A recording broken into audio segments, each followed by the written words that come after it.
মসজিদে টাকা না দিছেন 30,000, কিন্তু 30 লাখ টাকা দিয়ে আপনি সুদের ব্যবসা করেন। এই বাটফার, কির সওয়াব?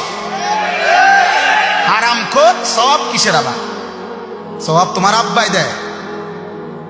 সুদখোরের 1 টাকায় কোনো নেকি হয় না, 1 টাকায়ও না। ফ্যান হয়, নেকি হয় না। টাইলস হয়, নেকি হয় না।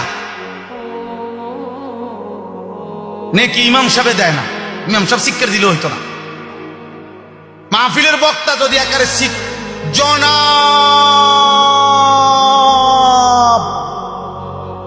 অমুকে অমুক 30,000 মার হাবা, হাবারে মার, যা ফারস মার, তারে চেয়া দিল কেন, মার কন্যা।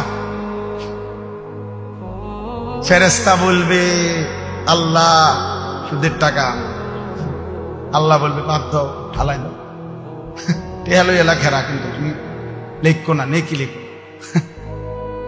টাকা নেওয়া যায়, বলে নেয় কেন? হ্যাঁ নেওয়া যায়, এইটাও কথা।